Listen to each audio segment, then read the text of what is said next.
नमस्कार, मैं हूं संदीप चौधरी। जो दर्शक हमारे साथ अभी जुड़ रहे हैं, बड़ी तस्वीर जो उभर रही है न्यूज 24 और टुडेज चाणक्य के एग्जिट पोल में, सबसे सटीक, सबसे विश्वसनीय एग्जिट पोल में वो ये कि बीजेपी अपने दम पर हरियाणा और महाराष्ट्र दोनों राज्यों में सरकार बना रही है। स्टूडियो में हमारे साथ हमारी editor in chief Anuradha Prasad लगातार बनी हुई है, पॉलिटिकल एडिटर हिंदुस्तान टाइम्स के विनोद शर्मा है, राजनीतिक मेहमान मेरे साथ बने रहेंगे। लेकिन ये तस्वीर क्या है, तफसील से पहले आपको बता रही हैं मेरी सहयोगी प्रीति।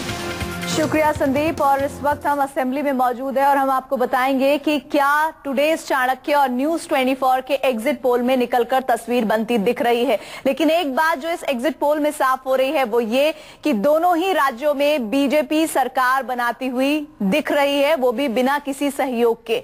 बीजेपी, अभी हम आपको हरियाणा की तस्वीर दिखा रहे हैं, 90 सीटों में 52 सीटें हासिल करती हुई नजर आ रही है, जिसमें 7 सीटें घट भी सकती हैं और 7 बढ़ भी सकती हैं। वहीं अगर हम कांग्रेस की बात करें, कांग्रेस की सीटें 10 हो सकती हैं। वो कांग्रेस जो 10 साल से शासन में है, उसका ये हश्र होने जा रहा है। 10 सीटों पर सिमट सकती है, जिसमें 5 बढ़ भी सकती हैं और 5 घट भी सकती हैं। इंडियन नेशनल लोकदल जो इस बार ओम प्रकाश चौटाला की वजह से पार्टी सुर्खियों में रही, जमानत पे आए और प्रचार किया उन्होंने अपनी पार्टी के लिए, अपने पोते के लिए और खास तौर पर अपने बेटे के लिए, उस पार्टी के खाते में 23 सीटें जाती हुई दिख रही है, जिसमें 7 का नुकसान या फिर फायदा भी हो सकता है। अन्य, यहाँ पर अन्य को समझना बहुत जरूरी है संदीप। वो इसलिए का हरियाणा जनहित कांग्रेस, कुलदीप बिश्नोई की पार्टी और विनोद शर्मा जो कि कांग्रेस से अलग हुए हैं, उनकी HJCP ये अन्य में सिमट रही है। ये एक चौंकाने वाला आंकड़ा है और उसमें सिर्फ 5 सीटें आ रही हैं, जिसमें BSB भी शामिल है। वहीं इस बीच आइए अब महाराष्ट्र की तस्वीर को भी जान लेते हैं, जो अपने आप में बहुत दिलचस्प निकलकर सामने आ रही है।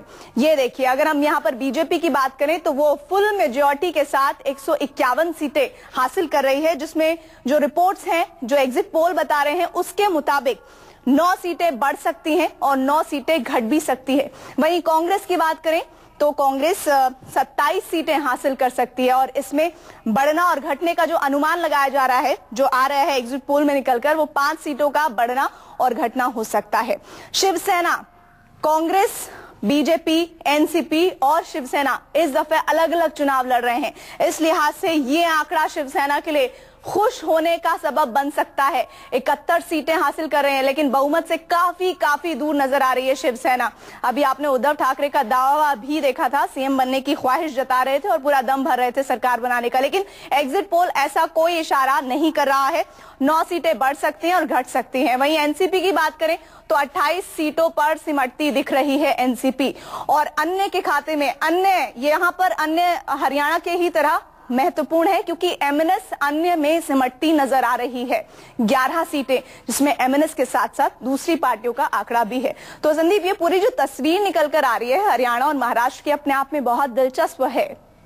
और इसमें बड़ी तस्वीर यह है कि मोदी मैजिक बरकरार है 4.5 महीने बाद भी। ये ऐसे इलाके हैं, हरियाणा में कभी 5 का आंकड़ा पार नहीं किया था बीजेपी ने अपने दम पर, अब 10 गुनी सीट वो जीतती दिख रही है। 52 का आंकड़ा वो हासिल करती दिख रही है और महाराष्ट्र में 119 सीटों से ज्यादा नहीं लड़ी बीजेपी, 151 सीटें जीतती दिख रही है। मेरे साथ सिद्धार्थनाथ सिंह युवा चेहरा हैं बीजेपी के, साथ ही साथ मुंबई से हुसैन दलवाई साहब कांग्रेस के वरिष्ठ नेता हैं, साथ ही साथ अनुराधा प्रसाद और विनोद शर्मा लगातार मेरे साथ बने ही हुए हैं। सिद्धार्थ, अब मैं बड़ी तस्वीर भी यहां पर कहीं ना कहीं खींचना चाहूंगा। क्या शिवसेना आपका एलाय बनी रहेगी? रिश्ता तो टूट गया है, अब दरवाजे भी परमानेंटली बंद, ये मानूं? नहीं, ये ठीक नहीं होएगा। भारतीय जनता पार्टी ने कभी भी अपने अलाइंस के साथ गठबंधन जो पुराना, कभी तोड़ा नहीं है और न ही हम इसके बारे में कहते हैं। हाँ, महाराष्ट्र में दोनों मिलके लड़ते तो अच्छा होता, मगर कुछ परिस्थितियां ऐसी थी, वैसे हुए। मगर अनंत गीते जी आज भी कैबिनेट मिनिस्टर हैं, तो इसमें मुझे नहीं दिखती कोई कठिनाई कि इस तो मतलब सरकार बनाएंगे तो सरकार बनाएंगे केंद्र में से बाहर जाना पड़ेगा, तो सरकार बनाएंगे, न्योता देंगे शिवसेना को कि आइए हमारे साथ सरकार में शामिल हो जाइए। हमने तो उनको ये भी नहीं कहा था कि आप बाहर जाइए। हाँ। तो नहीं, अब न्योता देंगे क्या? जब केंद्र में नहीं बोला, ऐसे नहीं बोला, तो हम लोगों ने कभी बोला ही नहीं। हम तो एनडीए के घटक दल हैं, बड़े दल हैं हम लोग, सभी हमारे साथ रहे, तो केंद्र में तो चल ही रहा है हम लोग का। सिद्धार्थ, आपसे ये सवाल कि आपका और एनसीपी का ये रिश्ता क्या कहलाता है?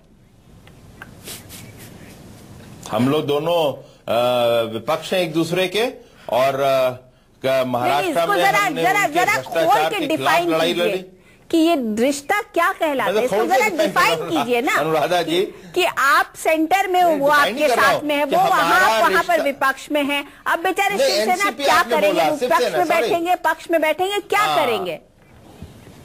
नहीं, आपने जो पहला प्रश्न पूछा था, क्षमा चाहूंगा अनुराधा जी, आपने एनसीपी बोल गई थी, इसलिए मैं पूछ रही थी आपका और शिवसेना का रिश्ता क्या कहलाता है? शिवसेना, ठीक, मेरी गलती है। जो हमारा गठबंधन है एनडीए का, उसके वो अभिन्न अंग है। हमारे साथ उनके अनंत गीते जी कैबिनेट मिनिस्टर हैं, तो हमारा तो एक दूसरे के साथ गठबंधन है ही है, और केंद्र में सरकार चल रही है जी। लेकिन आपने रिश्ते को डिफाइन नहीं किया। वो महाराष्ट्र में आप शिवसेना को किस तरीके से ट्रीट करेंगे, पक्ष में, विपक्ष में? अब तो बता दीजिए, चुनाव हो गया। हमने अनुराधा जी, हम लोगों ने न चुनाव के बीच में प्रधानमंत्री से लेके छोटे तक के कार्यकर्ता ने शिवसेना को अटैक नहीं किया। आज आप क्यों बोल रही हैं? अब इतने दिन से नहीं किया तो आप क्यों बोल रही हैं हम मुझसे? तो सरकार में शामिल कर लीजिएगा ना। अरे हमारा रिश्ता वैसे ही चलेगा। सिर्फ आपसे पूछ रहे हैं कि ये बताइए कि वो आप पक्ष में रहेंगे, आप उनको अपने पक्ष में लेंगे या विपक्ष में रहने छोड़ देंगे? हमने उनको कहा ही नहीं आप बाहर जाइए, तो दरवाजे खुले, शिवसेना का निर्णय होएगा ना। दरवाजे खुले, बाहर जाइए, दरवाजे खुले। हमने तो कभी भी अपने गठबंधन साथियों को कभी कुछ नहीं कहा, दरवाजे खुले हैं शिवसेना के लिए। उम्मीद जरूर करी थी कि जिस तरह से उन्होंने सामना में लिखा वो ना लिखते तो अच्छा होता। लेकिन आपके भी वहां के प्रेसिडेंट ने तो उन्हें हफ्ताखोरों की पार्टी बता दिया। नहीं, वो उन्होंने चुनाव के दौरान, मैंने सुना नहीं उनका बयान, तो इसलिए कोई सही टिप्पणी हो नहीं सकती। मगर जो प्रधानमंत्री जी ने कहा वही हम लोग ने अपनाया कि हम लोगों ने शिवसेना के ऊपर कोई अटैक नहीं किया चुनाव भर में। अब हुसैन दलवाई साहब, मैं एक सेकंड विनोद अभी आपके पास आता हूं। हुसैन दलवाई साहब, अब कांग्रेस के लिए आगे की राह क्या? ये मैंने एनसीपी से भी पूछा, आपसे भी वही सवाल। नहीं, ये सीधी बात है, कांग्रेस विपक्ष की जो जिम्मेदारी है वो निभाएगी। ऐसा है, जहां जनता बिठाएगी वहां बैठेंगे और काम करेंगे, जनता में तो रहेंगे। एक बात ध्यान में रखना, कांग्रेस का संगठन महाराष्ट्र में बहुत अच्छा है, तो दिख रहा है निस्बत यूपी या बिहार से, और यहाँ ऐसी कुछ हालत नहीं कि पूरी कांग्रेस पार्टी खलास हो गई। थोड़ा इन बातों से अब आगे बढ़िए हुसैन दलवाई साहब, इन बातों से आगे बढ़िए। 44 सीटें रह गई संसद में, और 27 सीटें अगर 288 में से आ रही हैं, 10% सीट आ रही हैं आपकी, उससे भी कम। रियलिटी चेक है सर ये। नहीं, ठीक है ना, इससे कुछ घबराने की बात नहीं। ऐसा है अब नहीं घबराएंगे तो फिर तो आप बहुत मजबूत कलेजे वाले। आगे पीछे होना ये बड़ी बात नहीं है। संगठन मजबूत और करेंगे, लोगों में जाएंगे, लोगों के आंदोलन लेंगे। एक तरह से कांग्रेस के हम लोग हमेशा सत्ता में रहे हैं, थोड़े से रास्ते पे आने में दिक्कत लग रही थी, अभी दिक्कत जाएगी, हम रास्ते पे आएंगे ना सर। एक बात तो मानेंगे ना, के ऊपर झगड़ेंगे, हुसैन दलवाई साहब करेंगे, आंदोलन करेंगे। सर आंदोलन और ये बातें ठीक हैं, लेकिन जनता की नब्ज नरेंद्र मोदी ने पकड़ ली है, राहुल गांधी नहीं कर पा रहे हैं वो काम, ये मानेंगे क्या? ठीक है, मैं क्या बोलता हूँ कि एक बात ध्यान में रखिए। हाँ। इस देश में नेहरू जब थे, जवाहरलाल जी, वो पूरी तरह से एक टर्म पूरी किए, 15 साल 17 साल रहे, उनकी पॉपुलैरिटी वैसे कम नहीं हुई। इंदिरा जी आई, बड़ी पॉपुलैरिटी लेके आई, लेकिन पॉपुलैरिटी कम होगी। 80 में फिर आई, पॉपुलैरिटी कम होगी। 2014 का सवाल पूछ रहा हूं, पॉपुलर थे, पॉपुलैरिटी कम हो गई।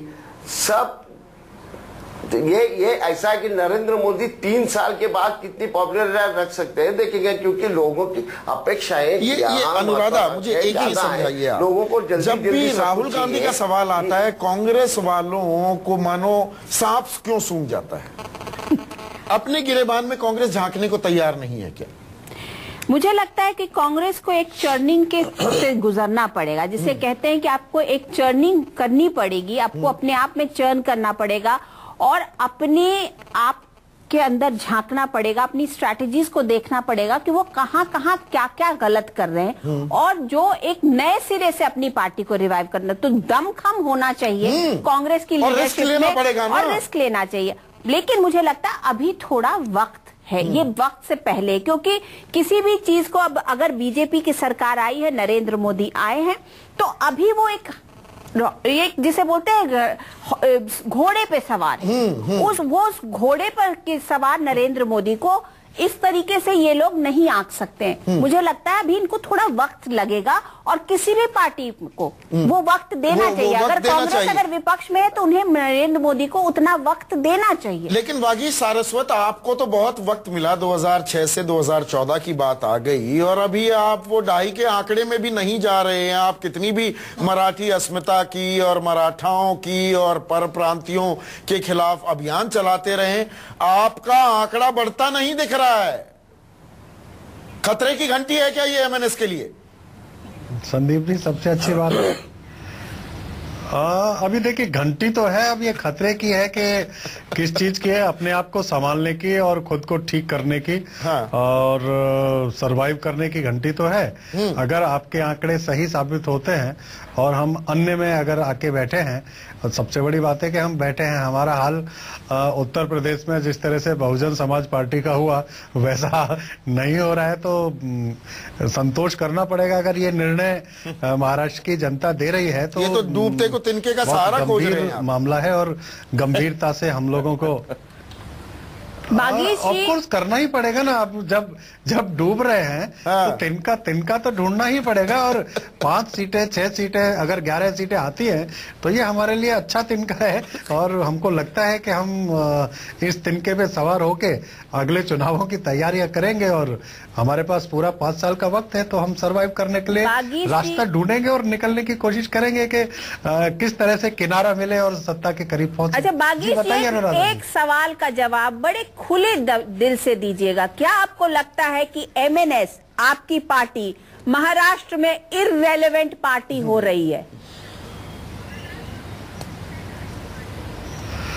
पार्टी इररेलेवेंट मैं नहीं कहूंगा, लेकिन इसमें कोई दो राय नहीं है और मैं स्वीकार कर सकता हूं पूरी हिम्मत के साथ, क्योंकि आपने जिस तरह से ये सवाल पूछा है मुझे जवाब देने में कोई हिचक नहीं है कि कुछ चीजों में हमसे चूक जरूर हुई है और वो हमको जरूर सुधारनी पड़ेंगी। उनको हमें एनालिसिस करना पड़ेगा और नए तेवर के साथ में, नई ताकत के साथ में हमें खुद को और हमारे कार्यकर्ताओं को खड़ा करना ही पड़ेगा। अगर नहीं कर पाएंगे तो ये हमारे लिए, जैसा अभी संदीप जी ने कहा, तो खतरे की घंटी जरूर होगी।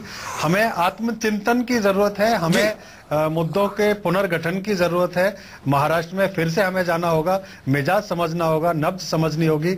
नरेंद्र मोदी ने जो नब्ज समझी है, अगर आपका जो आंकड़े आप बता रहे हैं वो सही है, 151 सीटें दे रही हैं, क्योंकि मुझे याद है शिवसेना और बीजेपी में गठबंधन टूटा ही इसलिए था कि शिवसेना 151 से कम सीटों पे लड़ने के लिए तैयार नहीं थी। ये भी पॉलिटिकल जस्टिस हो रही है क्या? सीटें जीतने वाली 151 होती है तो ये अच्छी बात पकड़ी। तो ये बहुत बड़ी छोटा सा ब्रेक लेना होगा, ये ऐतिहासिक घटना है और मुझे एक छोटा सा ब्रेक लेना होगा। आप समझ पा रहे हैं, एक छोटा सा ब्रेक लूंगा, पूरा वक्त दूंगा ब्रेक के बाद। हमारे साथ तीनों खास मेहमान और स्टूडियो में इनसे बड़े एनालिस्ट और जर्नलिस्ट नहीं हो सकते हैं, वो हमारे साथ बने रहेंगे। एक छोटा सा ब्रेक लेंगे, ब्रेक के बाद भी चर्चा जारी रहेगी।